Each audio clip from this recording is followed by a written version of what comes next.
Selamat malam. Malam. Malam, Epi Manate. Silakan open cam-nya, Bu. Oke, gitu. Tutup mic dulu tadi ya, kamu di sini hujan.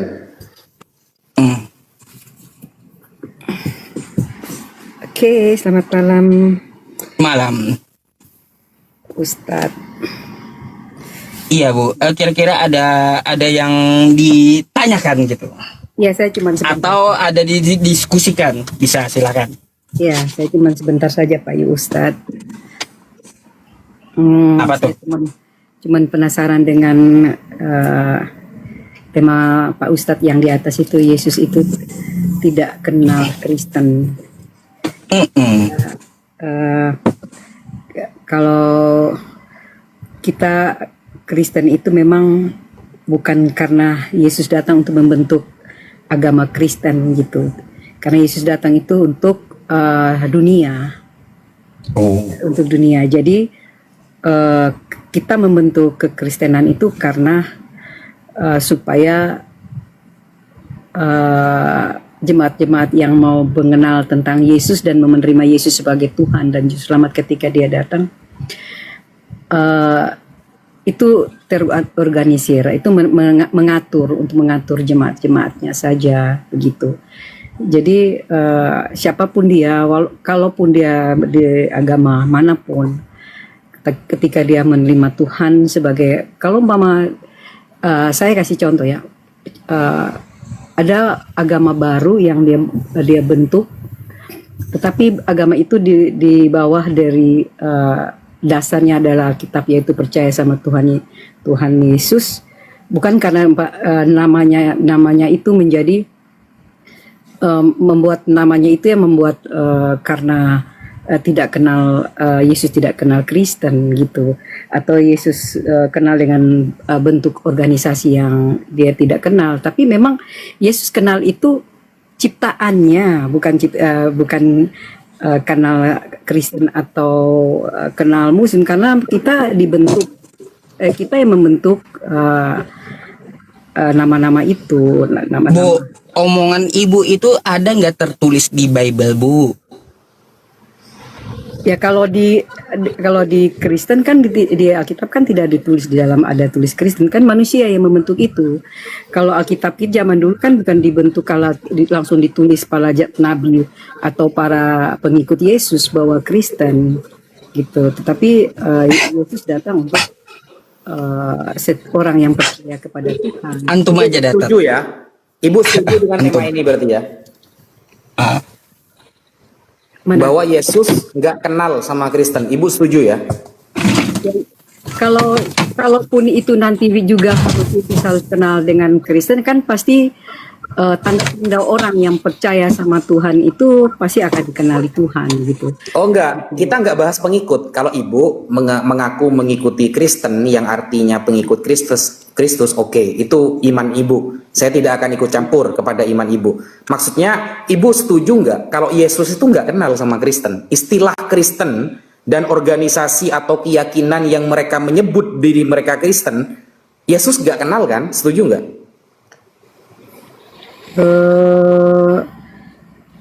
Yesus itu kenal orang yang percaya sama Tuhan. Oke, ya jelas itu ayatnya banyak. Tapi Kristen kenal nggak sama Kristen Yesus? Kalau dibilang Yesus kenal sama Kristen, Yesus itu kan Allah yang Maha Tahu siapa yang mengikuti Yesus gitu, dibentuk dari istilah Kristen kenal nggak? Maksudnya ada nggak di Bible? Kristen itu Yesus kan pengikut Kristen, pengikut Kristus. Kristen itu kan pengikut Kristus. Di dalam Bible ada nggak Yesus menyatakan kenal Kristen, ada nggak? Karena dia nggak datang untuk membentuk itu. Manusia. Iya, berarti kenal apa tidak? Gini, kita segala kenal apa tidak gitu loh. Pertanyaannya itu kenal apa tidak, Bu? Kantor atau apa kan harus ada nama. Jadi kita itu dibentuk oleh adanya nama daripada Kristen itu karena kita pengikut Yesus Kristus namanya. Ya, berarti Yesus nggak kenal Kristen, cuma pengikutnya menamakan dirinya Tapi saya Kristen. yakin Yesus tapi saya yakin dan percaya Yesus kenal kenal Kristen karena Datanya ada nggak datanya? ya datanya tidak ada karena di dalam Alkitab tidak menulis itu. Tetapi Oke. di dalam satu pengakuan tentang di satu negara ketika kita membangun satu organisasi kan itu pasti diakui oleh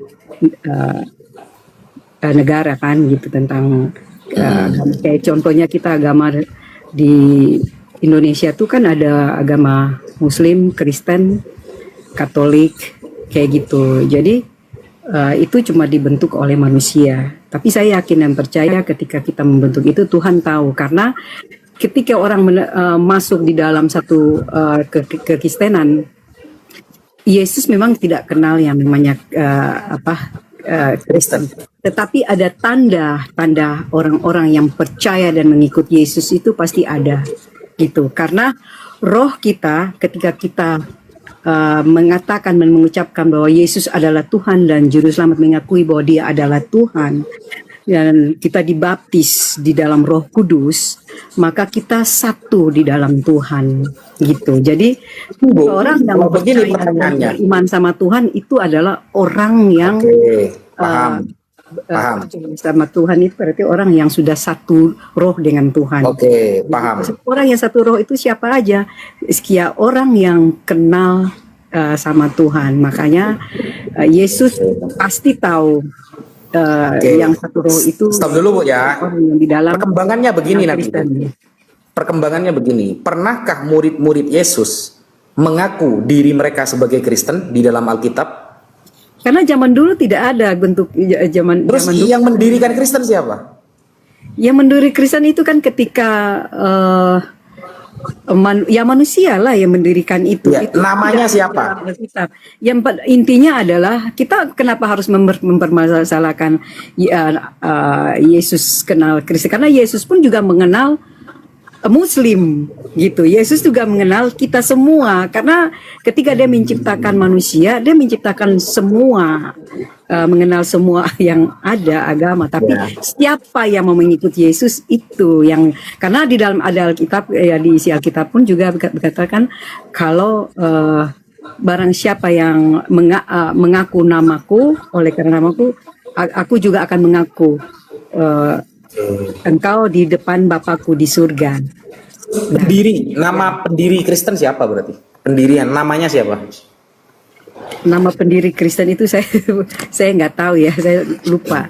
Tapi ada Martin Luther yang dulu waktu itu ketika dia kan ada Katolik, ada Kristen, Protestan. Jadi ya Martin Luther itu yang dia karena memprotes tentang itu temanya berbeda tapi bukan berarti ada pemisahan antara Katolik dan Kristen ya. Itu tidak membahas itu. Tapi yang saya tahu itu Kristen Protestan itu adalah Martin Luther. Kristen Protestan yang mendirikan adalah Martin Luther. Betul? Ibunya Protestan berarti?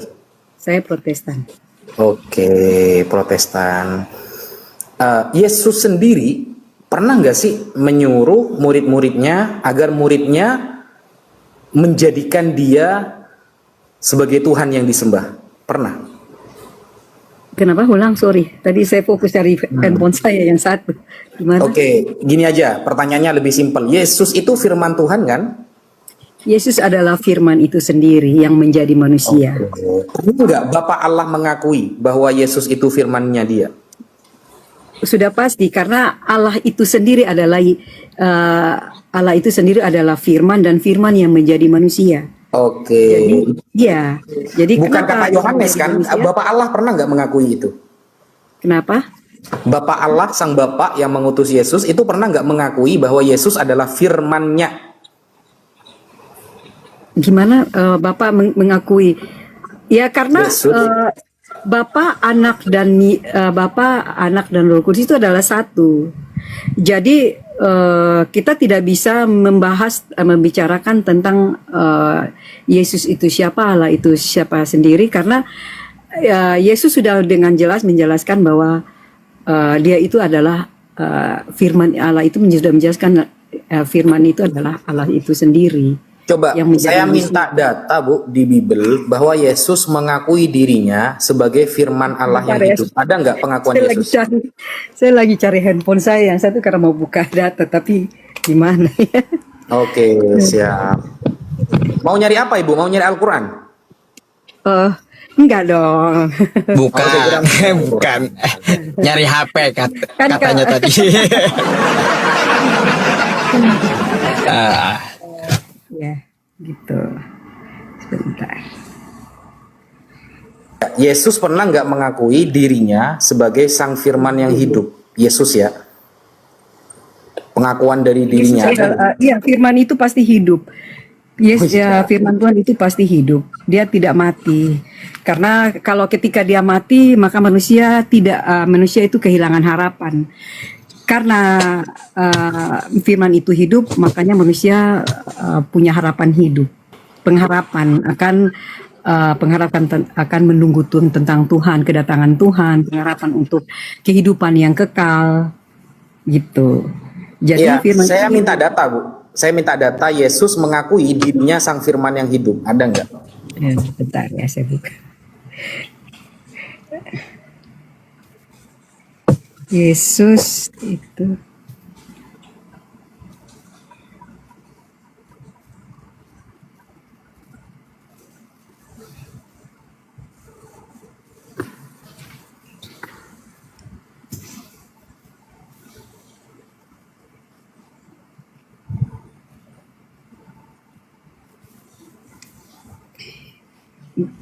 itu ada di Yesus adalah firman Allah yang hidup, aktif dan kekal, yang menjadi manusia, berinkarnasi untuk menyatakan diri Allah dan menyelamatkan manusia.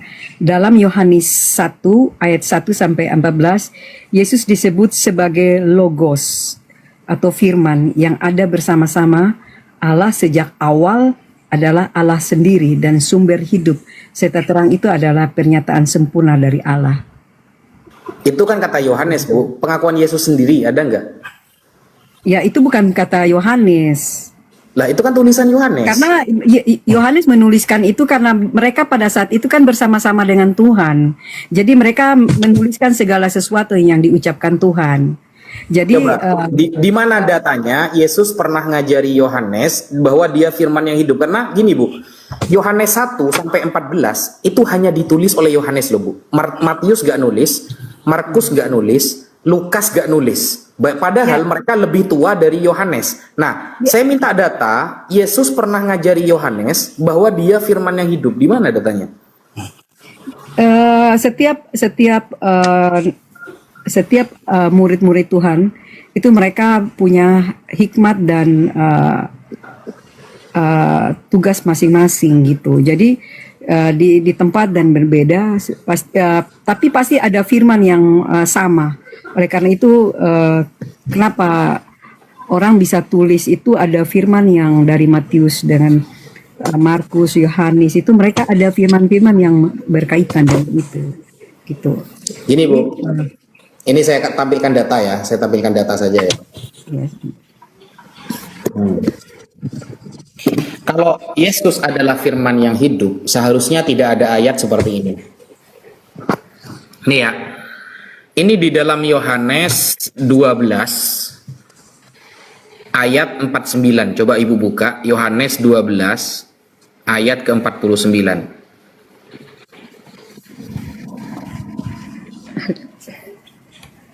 Bentar ya. Berapa? Yohanes 12 ayat 49 Bu.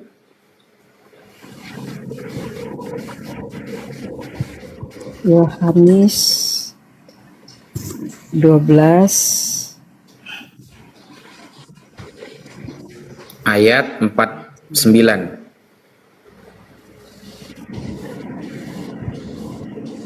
Coba dibaca Ibu. Sebab aku berkata-kata bukan dari diriku sendiri, tetapi Bapa yang mengutus aku. Dia yang memerintahkan aku untuk mengatakan apa yang harus kukatakan dan aku sampaikan. Nah, kalau dia memang firman, ngapain nunggu firman lagi gitu loh? Katanya dia sudah firman nih. Dia mengucapkan apa yang menjadi perwakilan Bapa. Kalau dia memang sudah firman, seharusnya dia tidak mungkin nunggu firman lagi gitu loh. Jadi begini, ketika Yesus berada di dalam dunia, ketika dia berinkarnasi menjadi manusia, dia berperan sebagai anak yang diutus oleh Bapaknya yang di surga. Ini menceritakan tentang kehidupan setiap manusia. Kan kita di dalam dunia ini kan ada bapak, ada anak, ada ibu kayak gitu. Jadi Yesus datang itu dia memberikan satu contoh teladan tentang siapa dia, bukan karena dia menceritakan tentang keluarganya dia yang di dunia, tapi menceritakan tentang kedatangannya dia yang menjadi manusia. Yang itu adalah dia adalah Allah itu sendiri. Tetapi dia bagaimana menjelaskan itu kepada manusia kalau dengan secara manusia itu kalau kita memberikan segala sesuatu yang di luar dari nalar manusia, maka biasanya mereka tidak mau menerima gitu. Jadi Tuhan itu datang ke dunia itu dia memberikan sesuatu contoh sebagai manusia. Loh, katanya dia kan firman yang hidup. Karena dia sudah firman nih, dia sudah firman. Kenapa nunggu firman lagi gitu loh? Dia kan sudah firman, seharusnya dia langsung mengajarkan apa yang dia ucapkan. Ya, karena di sini dialah ada sang firman. menunggu firman. Di sini aku berkata-kata bukan dari diriku sendiri, tetapi Bapa. Iya, Artinya, berarti kan katanya dia adalah firman itu. Seharusnya dia bagian artinya dari Bapa. diriku sendiri itu menceritakan tentang kemanusiaannya dia sebagai manusia. Tetapi dia sebenarnya dia menyampaikan tentang firman yang datang dari surga gitu. Firman itu yang menjadi manusia gitu. Dia punya Tuhan gak sih? Yesus punya Tuhan gak sih?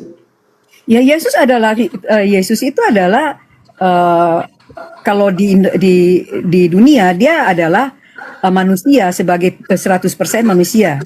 Berarti punya Tuhan. Ya kalau dia di manusia dia punya Tuhan gitu. Tetapi sebenarnya dia tidak bisa secara langsung mengatakan bahwa dia itu Tuhan gitu. Oh, dia punya Tuhan. Karena dia punya Tuhan itu menjadi teladan gitu. Kalau seandainya gini, Tuhan punya Tuhan itu Bu namanya. Ketika kalau dia sebagai Tuhan, sebagai Yesus itu dia mengakui sebagai Tuhan juga sendiri, artinya ada tidak secara merta dia tidak memiliki proses untuk tidak proses. Kalau seandainya contoh ya, tiba-tiba orang sulap itu kayak sulap tapi langsung jeleng kayak gitu. Itu kan manusia kan kadang-kadang tidak mau menerima hal. Tapi Yesus itu datang sebenarnya bisa dia melakukan segala sesuatu karena dia adalah Allah yang Maha Kuasa. Tetapi dia datang sebagai manusia untuk dia by proses. Dia harus datang titip lewat Maria di dalam Maria harus mengandung gitu, karena dia mau menceritakan bagaimana kehidupan setiap harinya manusia seperti apa gitu. Dia menjadi suri, menjadi tauladan bagi kita gitu. Berarti yang disalib itu Tuhan berarti? Yang disalibkan itu adalah bukan Tuhan, yang disalibkan adalah manusia. Dia manusia. Sekarang gini, di mana pernah nggak ada pemimpin yang mau seorang yang mau mengikhlaskan dirinya mati buat umatnya? Itu berbicara tentang sebuah kesetiaan sebenarnya, sebuah kesetiaan seseorang yang kita sebagai manusia itu agak sulit dan susah sekali mau berkorban. Tetapi dia menceritakan itu tentang. Ibu ngomong apa Bu? Nggak ngerti kami. Ya.